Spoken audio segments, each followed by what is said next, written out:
Option.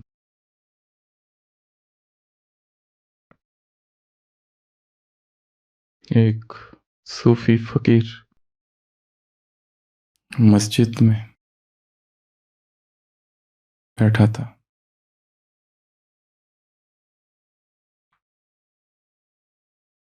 और उसने देखा कि एक पंछी एक खिड़की से भीतर आया। भीतर घूमने के बाद उस पंछी को अब बाहर जाना था और वो पंछी बाहर जाने के लिए तड़प रहा था। दीवारों पर अपनी चोंच मार रहा था। बाकी जो खिड़कियां थी जो बंद थी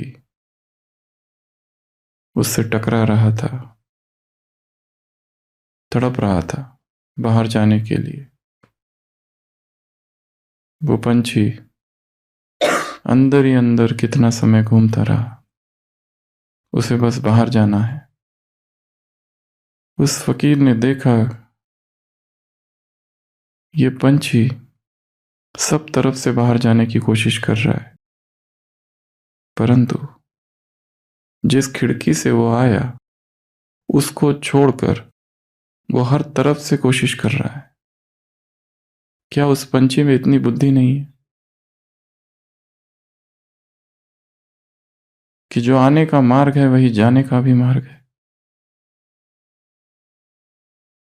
शायद ये पंछी को समझ नहीं आ रहा है कि जहां से वो आया है वहीं से जाना है।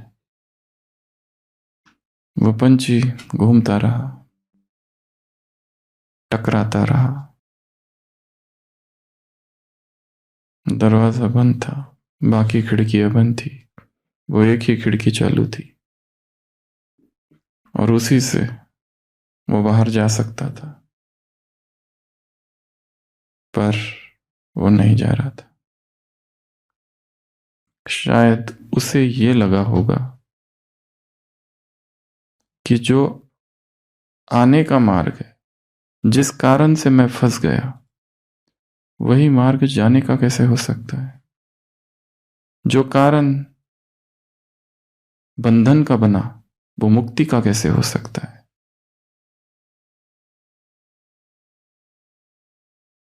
उस पक्षी का क्या हुआ पता नहीं,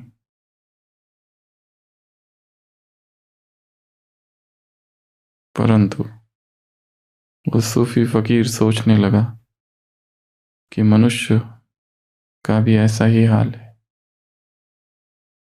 जो कारण उसके जीवन में दुख का है वो उसको छोड़कर बाकी सब कुछ करता है उस दुख से मुक्त होने के लिए। जो बंधन का कारण बना, जो बंधन का रास्ता था, उसको वो समझता है कि इस कारण से मुझे दुख मिला है, मैं इससे दूर भागूं, और दूसरी दूसरी जगह पर टकराता है, ढूंढता है। जबकि सत्य ये है कि जिस मार्ग से दुख आया है उसी मार्ग से सुख भी निर्मित हो सकता है। जो काम विकार दुख का कारण बना है वही काम विकार पवित्रता का मार्ग बन जाएगा।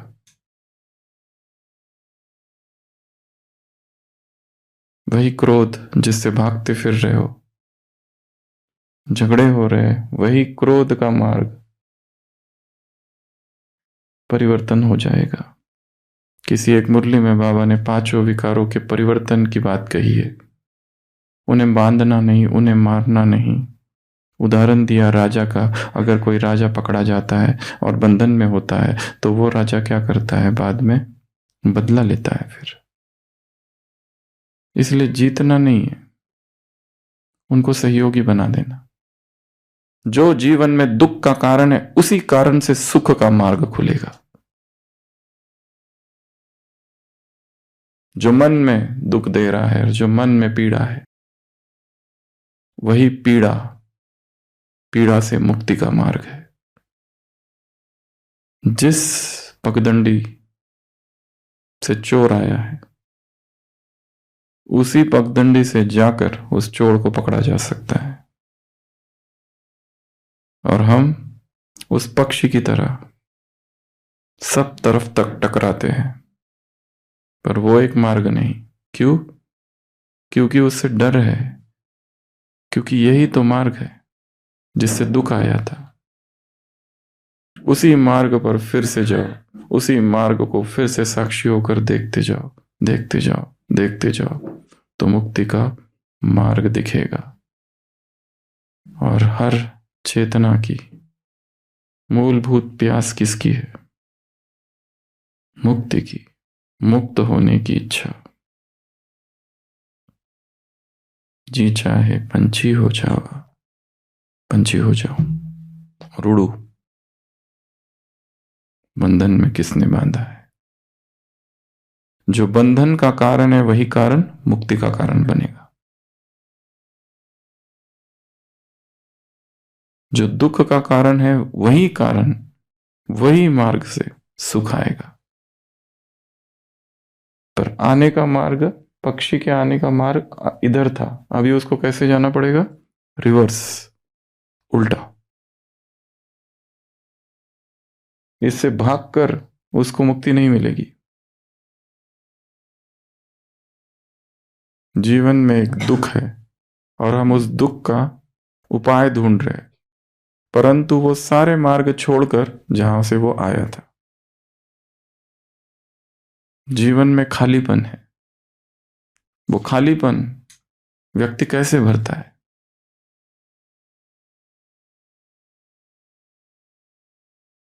वो जो एम्प्टीनेस है उसको वो किस चीज से खालीपन है? वो प्रेम का खालीपन है। हो सकता है बचपन में प्रेम ना मिला हो और फिर आगे बढ़ गए और फिर ज्ञान में आ गए और ज्ञान में चल रहे, मुरलियों का अध्ययन कर रहे, सब कुछ कर रहे, परंतु जो खालीपन है वो वैसे के वैसा ही है।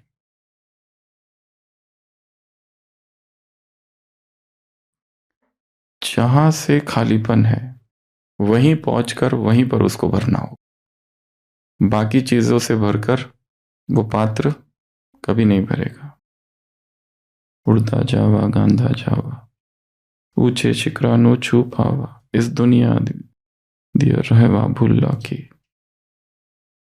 इस दुनिया के सभी रास्तों को भूलकर फिर कभी वापस ना आवा। यह इच्छा होती है कि यहां से भाग जाऊं, पर भागना मार्ग नहीं है।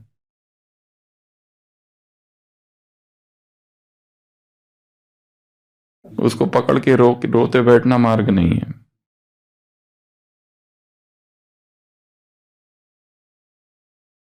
जितना जल्दी ट्रेन से उतर जाओ उतना अच्छा है। एक व्यक्ति रो रहा है, पहले भी सुना है, ट्रेन में बैठते ही रोना चालू कर दिया। सामने बैठे वाली जो महिला है वो सोचती है होगा कोई दुख, मैं कैसे पूछूं, अपरिचित है। जब से बैठा है तब से रो रहा है शाम तक। सोचती है कि घर वालों से बिछड़ रहा है इसलिए रो रहा होगा। दूसरा दिन होता है, सुबह उठ के देखती अभी भी रो रहा है। सोचती है शायद गहरा दुख हो। पूछना अच्छी बात नहीं है। तीसरा दिन होता है, ट्रेन चालू है, लंबी यात्रा है, हो सकता है दिल्ली से कहाँ है नीचे कन्याकुमारी, कश्मीर से कन्याकुमारी वाली ट्रेन होगी कोई। फिर भी कुछ नहीं कहती है। तीसरा दिन वो व्यक्ति फिर भी रो रहा है, अब उससे रहा नहीं जाता है। कहता है कुछ तो मुझे भी करना चाहिए, मानवता का प्रथम धर्म प्रेम है, बाबा ने कहा है।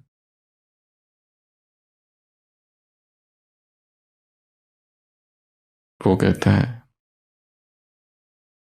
गलत ट्रेन में बैठ गया हूं, जाना कहीं और था।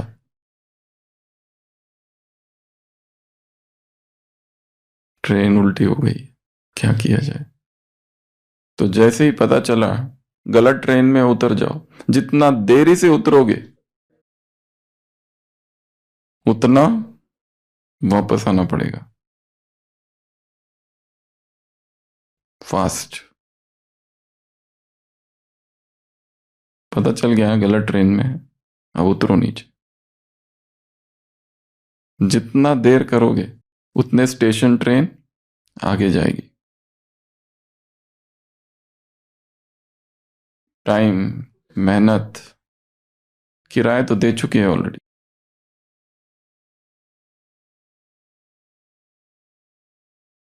और बिना टिकट के बैठे, उसका पनिशमेंट भी मिलेगी।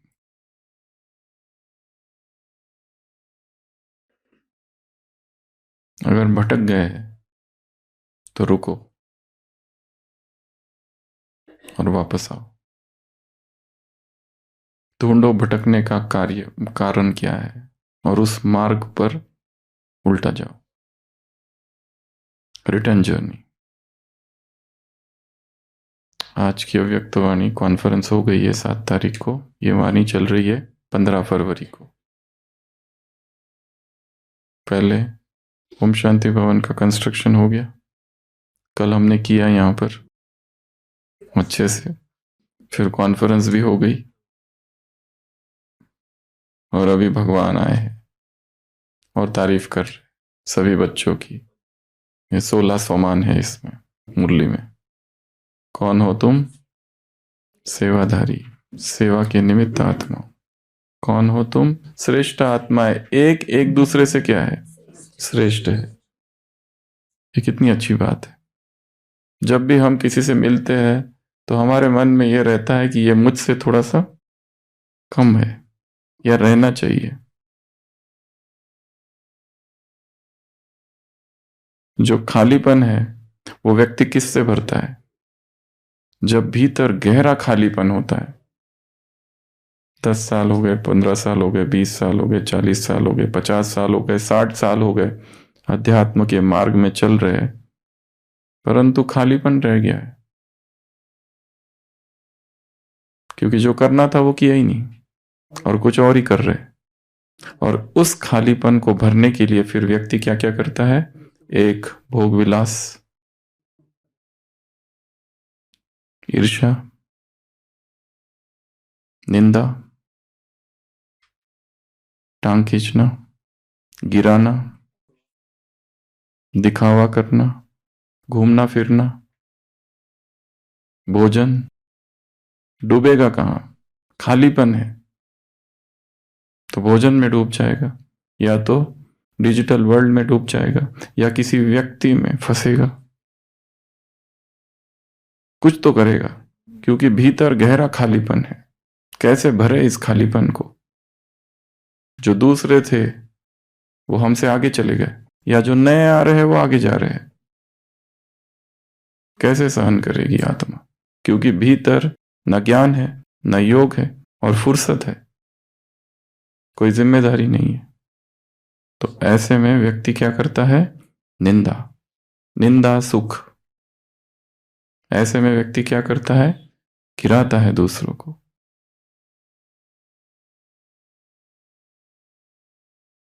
तो ये सब लक्षण किसके हैं? खालीपन के। तुम कौन हो? सेवाधारी, सेवा के निमित्त पहला। तुम कौन हो? श्रेष्ठ आत्मा, एक दूसरे से श्रेष्ठ। तो जब भी हम किसी को मिले, किसी को देखे, तो क्या समझना है? ये मुझसे श्रेष्ठ है, ये मुझसे सुपीरियर है। देख लो एक बार एक दूसरों को, बाजू में देख लो, आपके जो बाजू में बैठा है ना, श्रेष्ठ है पर मुझसे नहीं है। नहीं, मुझसे ही श्रेष्ठ है, वो मुझसे श्रेष्ठ है। बस इसी भाव से उसके संपर्क में आना है। यह आत्मा मुझसे श्रेष्ठ है, चाहे वो मेरी निंदा करे, ग्लानि करे, अपमान करे, अत्याचार करे, दुख दे, पीड़ा दे, जो करना है उसको करे, वो मुझसे श्रेष्ठ है। भाव यही रखना है। क्योंकि यदि हम उसके अवगुण देखने लगे तो वो एक चेन रिएक्शन क्रिएट हो जाती, एक के बाद एक के बाद। फिर वो अच्छा भी करेगा कभी तो उसके अवगुण ही देखेंगे हम। इसलिए वो क्या कर रहा है वो हमारे लिए महत्वपूर्ण नहीं है, वो क्या बोल रहा है महत्वपूर्ण नहीं है। दूसरा समान, एक दूसरे से श्रेष्ठ है। तीसरा आधार मूर्त, चौथा उद्धार मूर्त, पांचवा सहयोगी और फिर सहज योगी। ये एक के बाद एक के बाद एक के बाद बोलते जा रहे बाबा, स्नेह के पुष्पों की वर्षा कर रहे सब पर। तुम ये हो, तुम वो हो, तुम ऐसे हो, तुम वैसे हो, तुमने ये किया, तुमने वो किया, तुम आधार मूर्त हो विश्व के, बिना तुम्हारे संसार गिर जाएगा। उद्धार तुम्हारे द्वारा, बिना तुम्हारे संसार का उद्धार हो नहीं सकता। इमेंसिपेटर, तुम ही इस संसार को मुक्त करोगे, लिबरेटर तुम हो।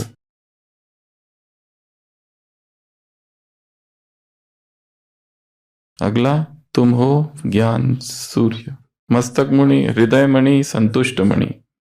तीनों बोल दिए एक साथ। मस्तक के मणि हो, हृदय के मणि हो, और संतुष्ट मणि तो सुना हुआ है, मस्तक मणि भी सुना हुआ है, हृदय मणि थोड़ा नया है। भगवान के हृदय मणि हो, हृदय मणि, मस्तक मणि, संतुष्ट मणि। पालू दादी का नाम था हृदय मणि। तो हृदय मणि, मस्तक मणि, संतुष्ट मणि, सहज योगी, सहयोगी, आधार मूर्त, उद्धार मूर्त, सेवाधारी, निमित्त हो सेवा के, श्रेष्ठ आत्मा हो, एक दूसरे से श्रेष्ठ है, विशेष आत्मा हो।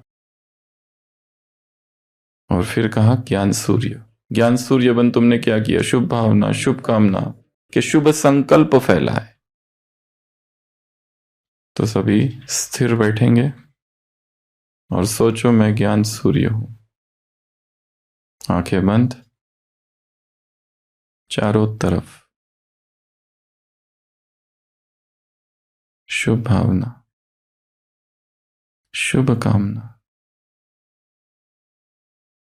के शुभ संकल्प फैला रही हूं। मुझ आत्मा से सबका कल्याण हो, सबकी मुक्ति हो, सब सुखी हो, सब निरोग हो, सबका कल्याण हो, सबका मंगल हो। किरणें फैलाओ,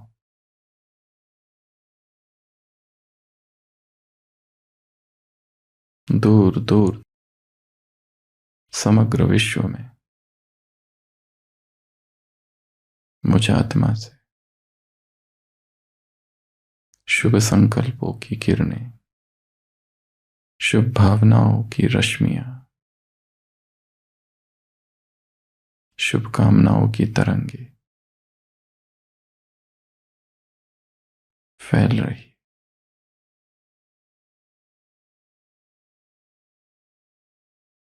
I am master or son of knowledge.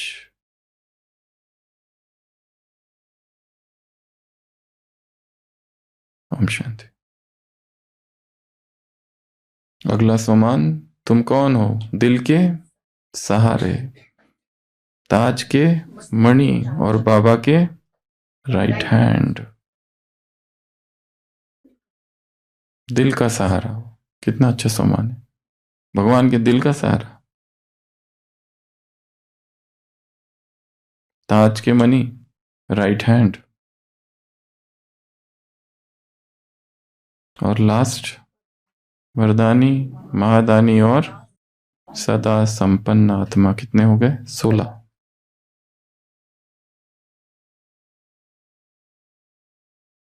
16 सम्मान।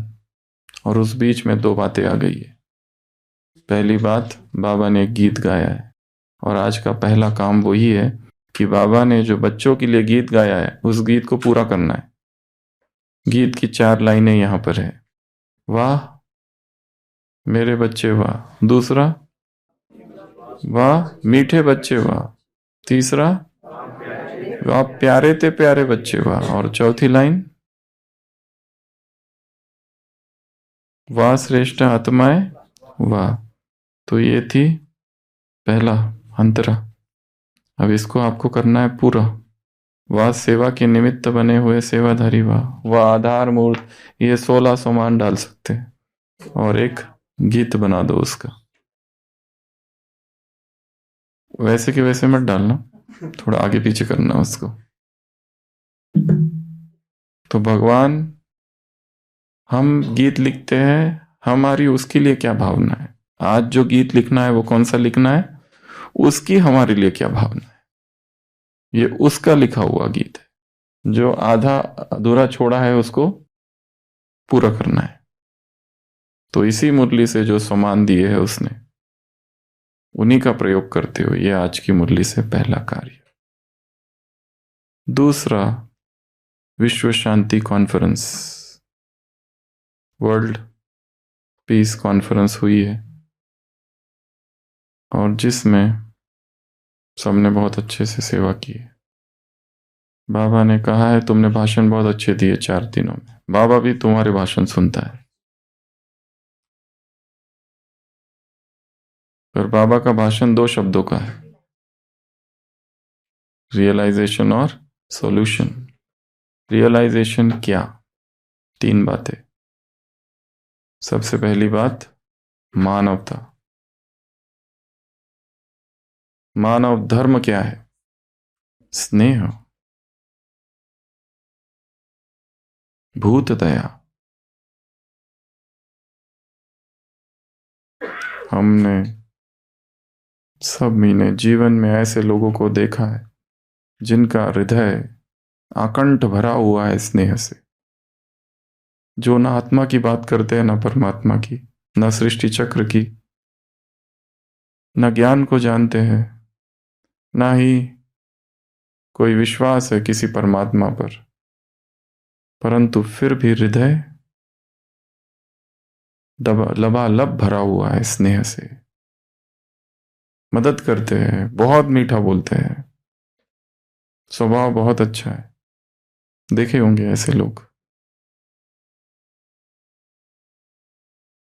वो नहीं कहते कि हम किसी संस्था से जुड़े हैं। मानवता का धर्म ही क्या है? स्नेह। आत्मा का स्वभाव ही स्नेह है। और दूसरी तरफ हम ऐसे लोग देखते हैं जो दिन रात आत्मा परमात्मा का प्रचार करते और विश्व शांति का प्रचार करते, और उनके जीवन में भयंकर अशांति है। जो क्रोध मैनेजमेंट पर लेक्चर देते हैं, पर अगर जरा सी भी असुविधा हुई तो भयंकर क्रोध।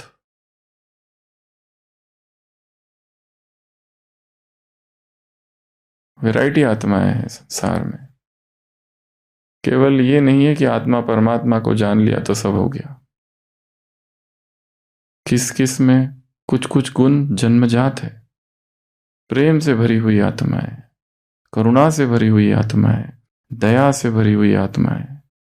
हम देखते हैं हॉस्पिटल में ऐसे, माउंट आबू में ऐसे कई सारे लोग हैं जो निरंतर हॉस्पिटल में आते रहते, पर अपने लिए नहीं आते, दूसरों के लिए आते हैं, मदद करते हैं, सेवा करते हैं, रुकते हैं, किसी को पहुंचा देते हैं। कोई बच्चे को चोट लगी, यहाँ इतनी सारी स्कूल्स है, वो लेके आएंगे, सब कुछ करेंगे। उनका उससे कोई लेना देना नहीं है, पर उनको मदद करना बहुत अच्छा लगता है। सेवा भाव, मदद करेंगे, इधर लेके जाएंगे, कोई बूढ़ी माताएं आती है, इधर पहुंचाएंगे, उधर पहुंचाएंगे, सब कुछ करके वो फिर चले जाएंगे। उन्हें कुछ नहीं चाहिए, ना नाम चाहिए, ना कुछ चाहिए। और बीके कभी कभी क्या करते, मदद नहीं करते। क्यों?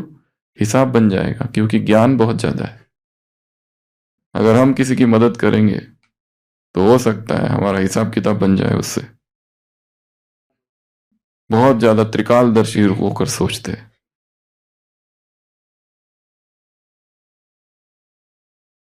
दूसरे लोग आते मदद करके गुम हो जाते।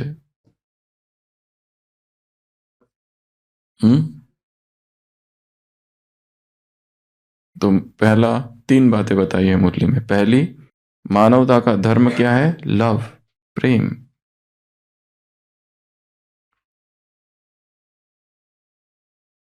एक व्यक्ति घायल पड़ा हुआ है, शायद किसी ने उसको मार दिया है, एक व्यक्ति जा रहा है, उसने ध्यान नहीं दिया, दूसरा जा रहा है, उसने ध्यान नहीं दिया, तीसरा जा रहा है, वो तो पादरी है और वो प्रवचन देने जा रहा है। टॉपिक है कंपैशन, करुणा। वो से भी लेट हो रहा है क्योंकि भाषण ज्यादा इंपॉर्टेंट है ना। चर्च में इतने लोग वेट कर रहे हैं और जाते जाते बीच में ये आदमी है जिसको किसी ने मार दिया, शायद पैसे चुरा के, धक्का दे के, छीना झपटी कर कर, घायल कर कर कोई चला गया। तो वो जो गिरा हुआ व्यक्ति है वो कहता है, पादरी मुझे पता है तुम कहाँ जा रहे हो, देख लेना, मैं सबको बता दूंगा कि मैं घायल पड़ा था और तुमने मेरी बिना मदद किए तुम यहां से जा रहे हो। उसको भी थोड़ा डर लगता है पादरी को, अगर ऐसा सही में हो गया तो मेरा क्या होगा। लोग कहेंगे तुम बोलते हो करते नहीं। जबरदस्ती गया मदद करने के लिए, देखा चेहरा थोड़ा जाना पहचाना सा है। बोलते अरे तुम कौन हो। बोलते भूल गए, अपने प्रवचनों में तुमने मुझे बहुत बार याद किया, मैं शैतान हूं।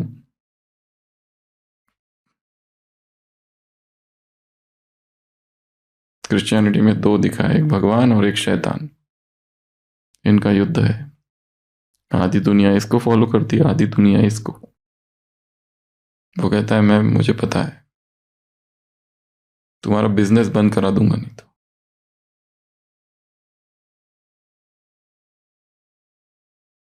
तो मानवता का धर्म स्नेह। दूसरी पॉइंट है मुरली की, इसके आगे की स्टेज, फिर मानव जीवन का फाउंडेशन है आत्मा। कैसी आत्मा, और आत्मा का तो स्वरूप ही शांति है। और तीसरी स्टेज है फिर कौन सी आत्मा, श्रेष्ठ आत्मा, उस सर्वशक्तिवान की संतान। आत्माओं को यहां तक पहुंचाना है, पर यहां तक भी पहुंचे तो भी बहुत बड़ी बात है। ये मानवताओं को भी तो फॉलो नहीं करते, कोई कोई करते हैं क्या। अगर करते तो इतनी हिंसा, इतनी लड़ाइयाँ क्यों होती संसार में। और जितनी लड़ाइयाँ धर्म ने की है, ये लेक्चर है, फर्स्ट लेक्चर 11 सितंबर 1893 का। Sectarianism, bigotry, horrible descendant, fanaticism have long processed this beautiful earth. They have filled the earth with violence, drenched it often and often with human blood, destroyed civilization and sent whole nation to despair. Had it not been for these horrible demons, human society would be far more advanced than it is now. But their time is come, and I fervently hope that the bell that tolled this morning in honor of this convention may be the death knell of all the fanaticism, of all the persecutions with the sword or with pen, and of all the uncharitable feelings between persons wending their way to the same goal. Swami Vivekananda का ये पहला भाषण है, 11 सितंबर 1893। सांप्रदायिकता, कट्टरता और उसका भयानक वंशज धर्मांधता, ये तीन बातें हैं इसमें। पहला सेक्टेरियनिज्म, हम इस धर्म के हैं, हम उस जाति के हैं।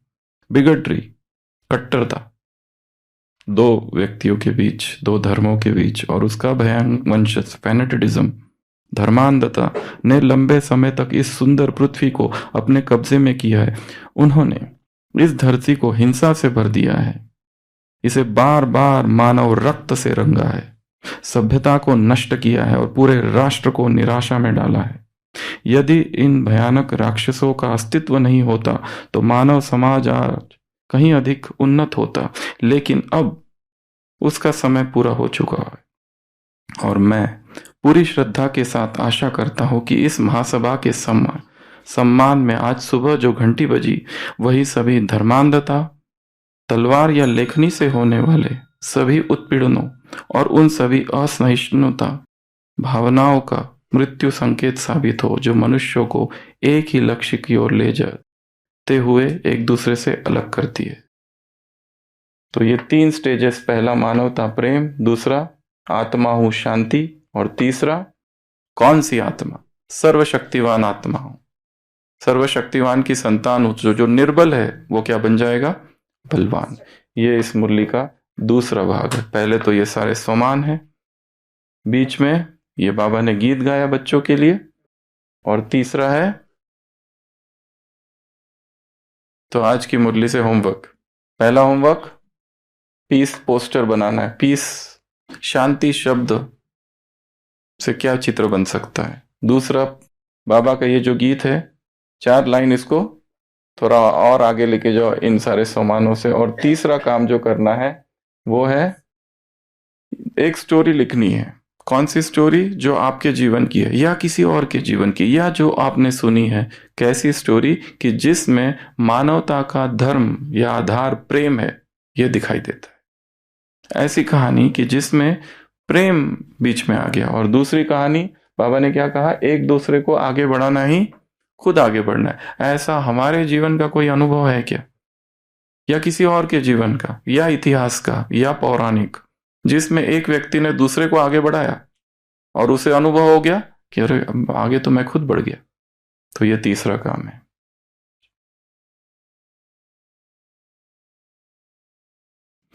ये भट्टी पूरी होगी 6 तारीख को, और 6 तारीख को पूरी होते ही अगले दिन 7 तारीख को एमएट 9 पूरा 108 मुरलियों पर टेस्ट। और वो टेस्ट कौन सी होगी? जो रोज टेस्ट दे रहे हैं उन्हीं से प्रश्न रहेंगे। इसलिए अभी से रिवाइज करना चालू करो। फिर 7 तारीख से लेके तो 8 तारीख से 28 तारीख तक ये जो मुरली जहां खत्म हो रही है उसकी अगली मुरली से ही अगली भट्टी चालू हो जाएगी। एमएट 9 इधर ही होगा। 8 जो है उसकी डेट बताएंगे, तब तक उसकी तैयारी चलने दो।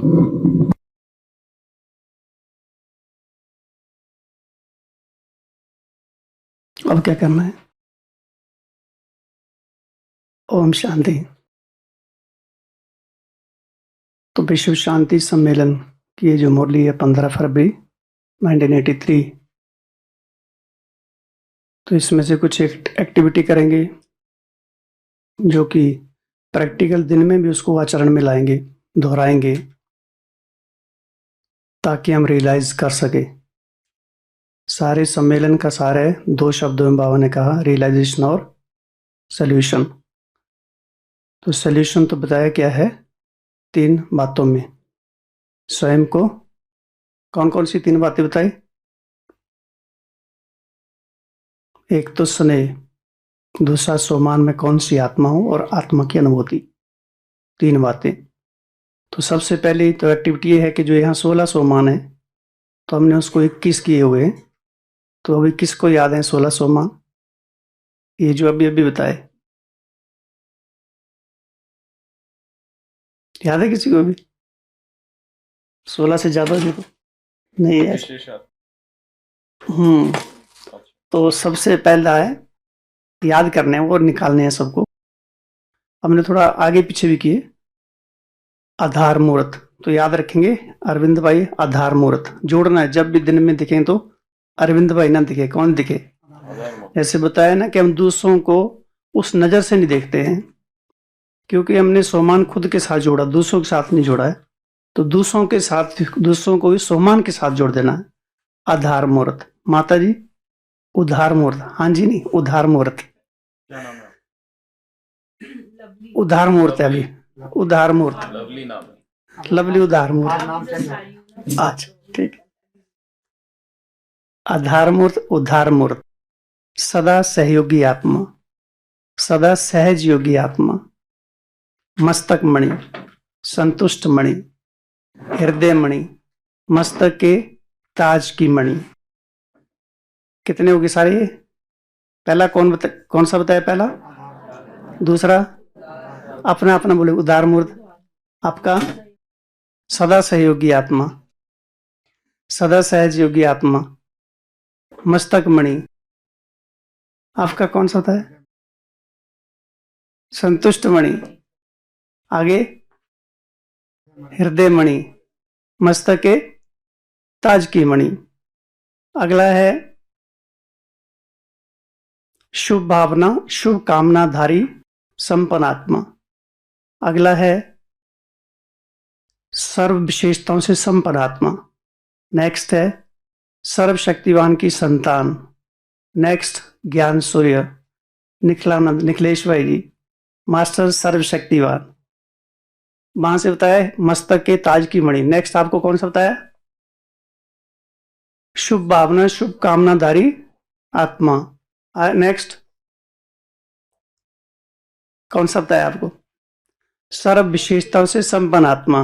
नेक्स्ट सर्वशक्तिवान की संतान, ज्ञान सूर्य, निखिलेश भाई, मास्टर सर्वशक्तिवान। कितने हो गए यहां तक? नेक्स्ट बाबूजी, त्याग मूर्त, सदा भाग्यवान आत्मा। लास्ट 21 थोड़ा होगी, ये 18 16 विशेष कौन सा बताया आपको? हाँ, दिल का सहारा, सर्व के दिलों का सहारा विठल भाई। नेक्स्ट राइट हैंड, कौन? रविनेश भाई, राइट हैंड। नेक्स्ट अशोक भाई, कौन हो आप? निमित्त सेवादारी। ये वैसे सबसे पहले दिया हुआ है, निमित्त सेवादारी, हमने आगे पीछे कर दिया। नेक्स्ट सचिन भाई, कौन सा है आपका? हर कदम चरित्रवान। नेक्स्ट है अपने प्रैक्टिकल लाइफ द्वारा स्वयं का और बाप का साक्षात्कार कराने वाले। लास्ट है सुखदेव भाई, कौन सा? नीचे बचा हुआ था लास्ट में, महादानी वरदानी सर्व सदा संपन्न आत्मा। तो 21 माने सारे याद करने। इससे क्या होगा? एनर्जी क्रिएट होगी, हम व्यर्थ से मुक्त हो जाएंगे। दूसरा है रियलाइजेशन। तो जब हम योग करते हैं, अगर कोई व्यर्थ संकल्प आते हैं तो उनको परिवर्तन करना है, उनसे घबराना नहीं है। बताया ना, जो दुख का रास्ता सुख का रास्ता वही है। तो जब भी व्यर्थ संकल्प आते हैं, नेगेटिव आते हैं, कितने भी आने दो, उनसे डरना नहीं है, लेकिन एक ही ध्यान रखना, उसको पकड़ना नहीं है। उसको जैसे आ रहे हैं जा रहे हैं, उनको परिवर्तन करना है गुड वाइब्रेशन में। तो ये सोचना उस समय कि जो भी नेगेटिव संकल्प आ रहे हैं, तो अभी हम योग का थोड़ा प्रयोग भी करेंगे, तो थोड़ा अलर्ट होकर बैठेंगे। केवल 3-5 मिनट का ही, थोड़ा म्यूजिक है तो चला सकते हैं। तो जो भी नेगेटिव या कोई भी संकल्प है व्यर्थ, सब संकल्पों को आने दो, जो दबा के रखे ना उनको भी बुला लेना आज, और उनको गुड वाइब्रेशन में परिवर्तन करके, जैसे जितने संकल्प आ रहे उतने मेरे से फरिश्ता के रूप निकलते जा रहे हैं और वो सारे संसार में फैलते जा रहे हैं। उस फरिश्ता रूप में सारी परमात्मा शक्तियां समाई हुई हैं, और वो परमात्मा शक्तियां संसार के सभी आत्माओं के अंदर में प्रवेश कर रही हैं। और सर्व आत्माओं के सिर पर मेरा वरदानी हाथ है, और बीच में जो सोमान बताए उसका महसूस कर सकते हैं। मैं सर्व के दिलों का सहारा हूं, मैं राइट हैंड हूं, मस्तक की मणि हूं, हृदय मणि हूं, संतुष्ट मणि हूं, निमित्त सेवादारी हूं, त्याग मूर्त हूं, भाग्यवान हूं। ये सारे सोमान बीच बीच में जैसे शक्तियों के रूप में उन आत्माओं में प्रवेश करते जा रहे हैं, ताकि उन आत्माओं भी हम श्रेष्ठ नजर से श्रेष्ठ सोमान से देख सके। नहीं तो हम सोमान में खुद रहते हैं, दूसरों को नहीं देखते हैं। तो थोड़ा अभी 3-5 मिनट का योग करेंगे, मेडिटेशन कमेंट्री।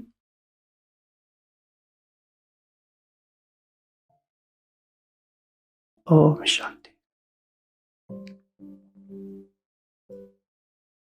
रियलाइज करेंगे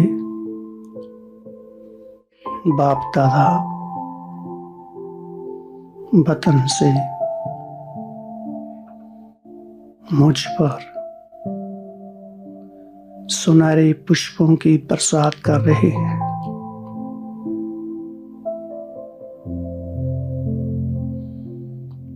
चमकीले सुनहरे पुष्प वरदान के रूप में वाइब्रेशन में परिवर्तन होकर मुझ आत्मा में प्रवेश कर रहे हैं।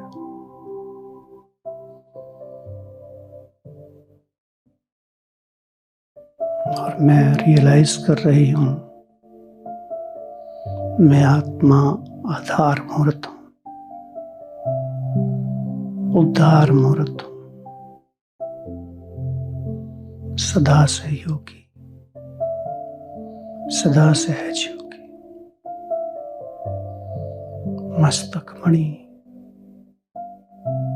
संतुष्ट मणि, हृदय मणि, मस्तक के ताज की मणि, शुभ भावना शुभ कामना से संपन्न आत्मा, विशेषताओं से संपन्न, सर्वशक्तिवान की संतान, मास्टर ज्ञान सूर्य, मास्टर सर्वशक्तिवान, त्याग मूर्त, सदा भाग्यवान, सर्व के दिलों का सहारा, राइट हैंड, निमित्त सेवादारी, हर कदम में चरित्रवान, अपने प्रैक्टिकल लाइफ के आईने द्वारा पाप का साक्षात्कार कराने वाली,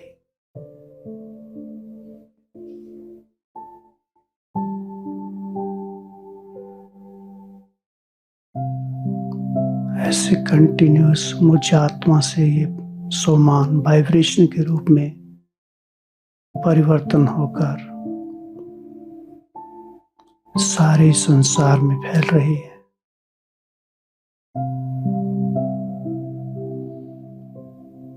वरदानी मूर्त में आत्मा अपने फरिश्ते स्वरूप द्वारा विश्व की सर्व आत्माओं के मस्तक पर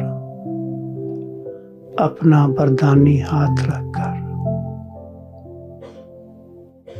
सबको परमात्म वरदानों से भरपूर कर रही हूं।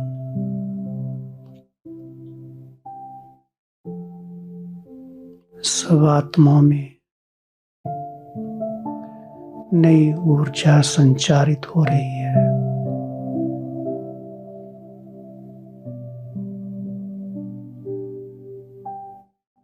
खुशी से आत्माएं झूम रही है।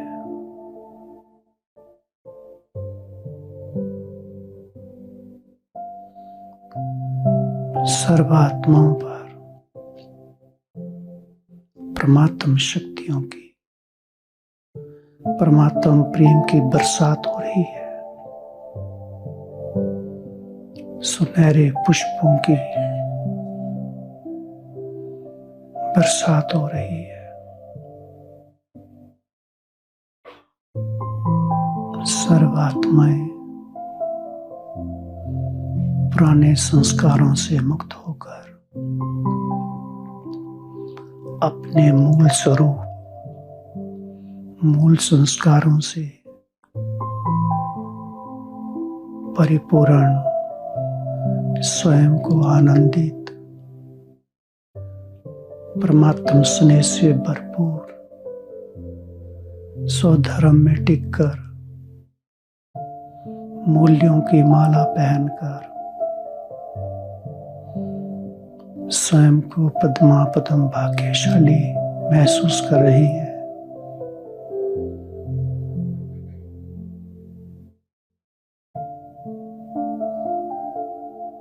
ओम शांति।